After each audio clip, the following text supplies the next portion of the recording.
Welcome to CBR. Wakanda has been an important place in the Marvel Universe since its debut in 1960s comics. Today, let's deep dive into Wakanda's lore and discuss 10 facts about them most people forget or don't even realize. You probably already know that Wakanda is the most technologically advanced nation in the Marvel Universe. Thanks to its reserves of Vibranium, Wakanda has surpassed others easily. However, what you may not know is where exactly all this Vibranium came from, and the secret of the ancient Wakandans' manipulation of its massive reserves in the comics. The Vibranium in Wakanda is not a natural occurrence. It came in a meteorite that crash-landed millions of years ago in the region, that later became the nation of Wakanda. In 2018's Black Panther, it's explained how the nation decided to keep Vibranium a secret. The metal they called a SIFO was clearly too valuable, and as a global South country, Wakanda knew they needed to protect themselves from the world's expansive global superpowers like the United States. Another meteorite also crashed in the Yucatan into the Atlantic Ocean, in the region where the nation of Talocan emerged. In 2022's Black Panther Wakanda Forever, Namor was introduced into the MCU. He reveals the existence of Talocan to the Wakandans, and how they're not the only ones who have Vibranium reserves. In both nations, the coming of the Vibranium meteorites severely impacted the environment. Vibranium enriches the soil, plants, and animals, and can be widely used across industries. Here's Wakanda's big secret. In the 2010 event Fall of the Hulks Alpha, the villainous group Intelligentsia visits Wakanda to check out its resources. They discover that ancient Wakandans developed a method to alter storm clouds to funnel cosmic energies, attracting the meteorites in such abundance. Perhaps Wakanda needed to keep Vibranium a secret not only because it would spark greed in other nations, but because the very technology that made the coming of meteorites possible would also cause greed. Although the MCU shows the meteorites spontaneously crashing, ancient Wakandans intentionally seeking such an event in the comics indicates there could be a lot more we don't know about them. It may be revealed later on how the ancient inhabitants of the nation somehow knew the meteorites were coming. When fans think about high-tech and artificial intelligence in Marvel, their mind might immediately go to Tony Stark, given he created the Iron Man suit, Jarvis, Ultron, and all the tech behind the Avengers. But Wakanda not only rivals Stark Industries in the field of advanced computer technology, they are unmatched in the world due to the Vibranium they use in hardware. While Black Panther may be mostly associated with having superpowers rather than relying on tech, this is also something that puts the hero in a higher power level. The movies highlight some impressive advancements, like the artificial intelligence created by Shuri for the laboratory. But Marvel Comics go far beyond establishing just how important their computer tech really is. Firstly, Wakanda developed in complete isolation from the rest of the world, which made their tech not only advanced, but entirely unique. In the 1999 Black Panther comic series, it's revealed their computer systems are practically impossible to hack, and at the same time, they have learned how to hack other technology as seen in Black Panther Volume 3, number 4-8. In the 2016 Black Panther series, Kimoyo beads are introduced as a piece of advanced communication technology that cannot be exported as it simply can't work outside the country. The MCU has not explicitly mentioned Wakanda's tech being impossible to hack or not functioning outside the country, but in several instances, the franchise did highlight how Wakanda's computer tech can always surprise viewers. In 2018's Avengers Infinity War, Shuri is able to plan the Mind Stone extraction, something even Tony Stark and Bruce Banner were not able to figure out. In the 2021 series, the Falcon and the Winter Soldier, the Dora Milaje disable Bucky's Vibranium arm with a touch. Even Bucky was surprised, which proved Wakanda's deep technological control over its creations, even when given to outside allies. While the portrayal of Vibranium manipulation and computer tech doesn't differ all that much from comics to movies, the portrayal of language does. In Marvel Comics, Wakanda has 3 official languages. 2 of them exist in real life as well, Yoruba and Hausa. But the predominant one, Wakandan, is fictitious. When Wakandans speak, some words have no translation. Some of these come from the Yoruba or the Hausa languages, others are made up by the writers as the national Wakandan. However, in the MCU, the language the Wakandas speak is Tskaosu.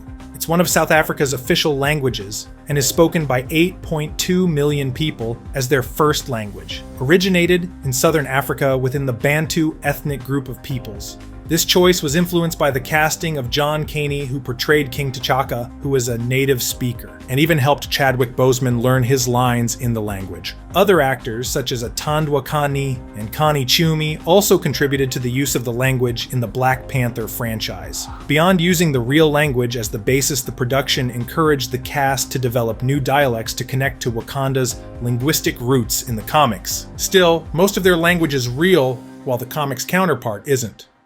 Now let's dig a little deeper into Wakanda's geography and history in comics and films. The necropolis plays a crucial role in the Black Panther comics, but it's only indirectly referenced in the MCU. The ancestral plane, where T'Challa talks to his deceased father in Black Panther, is inspired by this place from the comics, a physical city of the dead. Instead of a strictly spiritual realm, the necropolis is a literal city hidden underground. It is entered through the wall of knowledge, and it becomes important in the Marvel Universe once T'Challa takes the title of King of the Dead in Fantastic Four, Volume 1, number 607. The necropolis is where T'Challa stationed the reassembled Illuminati group, a secret think tank consisting of Earth's most influential heroes in New Avengers Volume 3, number 1. Another secret about Wakanda found only in Marvel Comics is how there have been rumors about its existence despite the nation's best efforts to hide from external eyes. Storm from the X-Men is deeply connected to Wakanda in Marvel Comics. She has a relationship with T'Challa and even marries him at one point in 2005, becoming Queen in Black Panther Volume 4, number 18. In the 2022 Black Panther Legends series, the comics throw back to when T'Challa prepares to ascend to the throne following his father's death. He meets a girl named Ororo Munroe, who one day would be his wife and the X-Men mutant Storm. The story partially retconned the previous portrayals of their first encounter. In the second issue, Storm reveals she had previously heard about Wakanda, how it had flying cars and other advanced technology. When she finally sees the reality in the country, she resents Wakanda for not helping the neighboring, underdeveloped African countries, as shown in Black Panther Legends, Volume 1, number 2. Wakanda seems better at hiding in plain sight in the MCU, but there were clearly people already spreading the truth about their existence before they opened up to the world in the comics. Do you know how many times Wakanda had to fight invasions into their territory beyond what's been adapted to the screen? Me neither, but it's probably a lot. In the MCU, we've seen that happen a few times. For instance, there was Eric Killmonger's coup in Black Panther, Namor's attack in Black Panther Wakanda Forever, and the Battle of Wakanda against Thanos' army in Avengers Infinity War. The 2013 New Avengers explores the invasions by Atlantis under Namor's rule, and by Thanos' Black Order in New Avengers Volume 3, number 7 to 10. But several other invasions have taken place in Wakanda over the years in the comics. For example, Wakanda was invaded by the Skrulls in 2008. The aliens tried conquering the country, and that was a key part of their plan in Secret Invasion, from Black Panther Volume 4, number 39. Then, in the 2010 Doom War event, Dr. Doom becomes the first outsider to conquer Wakanda and steal all of its vibranium in Doom War Volume 1, number 1. In the Secret Invasion series in the MCU, the interaction between Wakanda and the Skrulls was never explored. But now, with Dr. Doom soon joining the franchise, we may soon see Black Panther fight an invasion by the Latvian army. The MCU has been slowly introducing the concept of mutants into the narrative. In Black Panther Wakanda Forever, we hear that Namor is the first character in the franchise to be called a mutant. In parallel, it has also been revealed that Kamala Khan has a mutation in her DNA in Ms. Marvel. But what is missing so far is Wakanda's deeper connection to mutants. We've already mentioned how the mutant Storm became Queen of Wakanda, but there are also natives who have mutated genes. The most notable is a character known as Gentle. He has the power to rapidly increase his muscle mass, high levels of superhuman strength and durability. He has tattoos made with vibranium all over his body, which strengthens him even more. Wakanda doesn't have many mutants. It had been so deeply isolated from the external world, the genes within the nation couldn't mix with the genes of other ethnicities for a long time. But characters like Gentle are the exception. He first appeared in 2006's New X-Men Volume 2, number 23, and was later described as the son of a Wakandan woman and a man from Russia.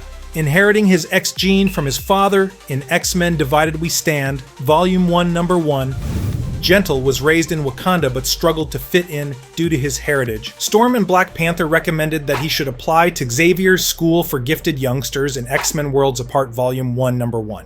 With rumors of the next MCU saga being centered on mutants and the X-Men, then Wakanda could discover some more native mutants as the MCU continues. Although they are clearly technologically advanced, the MCU has yet to show Wakanda having a major space exploration program. Shuri develops advanced satellites mentioned in Black Panther, which first implied they could explore deep space in the future.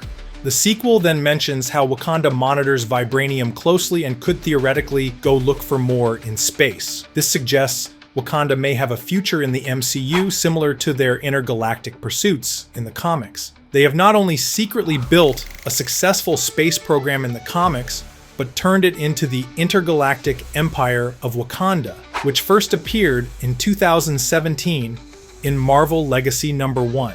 The first intergalactic colony established by Wakandans was started by a group of explorers who became stranded in a faraway region of the cosmos. They were in an Alpha Flight mission, which was T'Challa's space program. The group traveled through a temporal anomaly into the past and became stuck settling in a region of the Vega system. Over the course of the next 2,000 years, the empire that started with that colony came to span 5 galaxies as seen in Black Panther Volume 7, number 4 to 12. This is another point that we may soon see in the MCU. With the multiverse saga coming to an end, surviving Secret Wars will most likely involve mastering sophisticated spacecrafts and space travel technology to withstand the pressure of incursions. With Black Panther's relevancy in the overall franchise so far, Marvel is likely going to make Shuri a leader in space exploration in the upcoming Avengers movies. Religion is another cultural aspect of the nation that differs from the page to the screen. Bast is the primary deity worshipped in Wakanda. She is a panther goddess based on the real-life Egyptian deity. She's said to have guided Bashenga to the Vibranium meteorite, helping him unite the Wakandan tribes. The heart-shaped herb and by extension the Black Panther are believed to be Bast's gift, and the ancestral plane has proven to be paramount for Black Panther as well. But in Marvel Comics, religion in Wakanda is far more varied and openly polytheist. Many Wakandans worship other gods. Another important secret hidden in the pages of Marvel Comics is that Bast and the others are real, godlike cosmic beings who directly interact with Wakandans. In the 2016 Black Panther comics, Bast is depicted as the main cosmic deity protecting Wakanda. But other gods had been mentioned long before as important figures in Wakandan religions. The Egyptian god of creation first appeared in 2017's Black Panther comics, and he has been credited with blessing the nation with an abundance of vibranium. With Wakanda's religions being related to Egypt's, you just never know. One day we may eventually see Khonshu and Moon Knight interacting with Black Panther in the MCU. We may also one day see Black Panther interacting with the Fantastic Four in the MCU. The very first appearance of Wakanda in Marvel Comics happened in Fantastic Four number 52 from July 1966. It's not so surprising that their history is deeply interconnected with the story of Marvel's first superhero family. But what many fans don't know is that Wakanda secretly knew and prepared for the coming of Galactus, who just happens to be the Fantastic Four's iconic world-eating villain. It's revealed how T'Challa, as the Emperor of the Intergalactic Empire of Wakanda, has ordered a Galactus contingency plan. By the X-Men Red era, Storm and T'Challa are no longer married. They are forced to interact at one point, and she confronts him about sending the sleeper agent on Krakoa to spy on the mutants. During the discussion, Storm mentions she was never looking to steal state secrets, such as his Galactus protocols, which emphasizes how Wakanda doesn't share this information with other nations.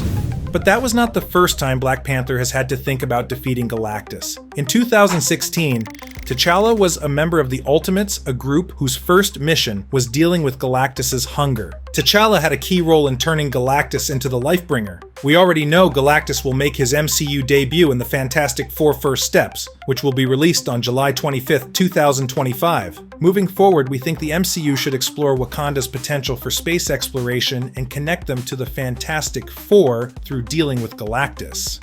Later, during Doomsday and Secret Wars, Wakanda should have an important role. Shuri must be invited by Captain America to join the Avengers, and Wakanda should be a part of Earth 616 that's transported into Battleworld. Maybe then, all these 10 secrets about Wakanda won't be secrets anymore. Did you already know any of them? And do you think the MCU should incorporate some of these lesser-known facts about Wakanda from Marvel Comics? Let us know in the comments below. Until next time, thanks for watching CBR.